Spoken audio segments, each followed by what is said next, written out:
গ্রামবাসীদেরকে মহাবীরের কালো জাদুর হাত থেকে রক্ষা করতে অমৃতা নিজেকে অগ্নিতে আহুতি দেয়। এটা দেখে মহাবীর তাকে থামানোর জন্য কালো জাদুর আশ্রয় নেয়, কিন্তু আম্বিকার সামনে তার সেই জাদু কোনো কাজই করে না। তবুও হাল না ছেড়ে মহাবীর দ্বিতীয়বার আবার শক্তিশালী কালো জাদু প্রয়োগ করে, কিন্তু ঈশ্বর প্রদত্ত শক্তির কারণে আম্বিকার সামনে সেই জাদু ব্যর্থ হয়ে যায়। তখন মহাবীর নিজের দুটি দুর্বলতার কথা জানতে পারে। প্রথমত, তার মধ্যে আম্বিকাকে ভস্ম করার মতো শক্তি নেই।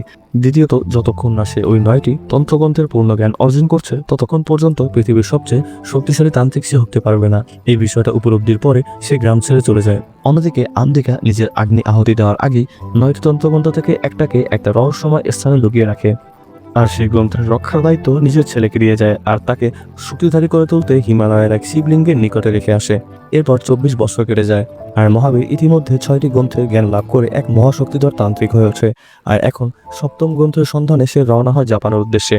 এরপর জাপানে পৌঁছে সে ওই গ্রন্থের রক্ষকের কাছে 7ম তন্ত্রগ্রন্থ দাবি করে বসে, কিন্তু ঠিক তখনই জাপানি রক্ষক তার সিপাহীদের পাঠায় মহাবীরকে সাহায্য করতে। কিন্তু মহাবীরের সামনে ওই সৈন্যরা 2 মিনিটও টিকতে পারে না। মহাবীর একে একে সবাইকে মেরে ফেলে। এরপর সে তন্ত্রগ্রন্থের রক্ষককেও প্রাণে মেরে ফেলে। কিন্তু যখন সে 7ম গ্রন্থ নিতে যায় তখন দেখে গ্রন্থ পাহারা দিচ্ছে এক ভয়ঙ্কর কালনাগিনী। পরবর্তীবার দেখতে ভিডিওতে একটি লাইক দিয়ে চ্যানেলটি সাবস্ক্রাইব করে আমাদের সাথে থাকুন।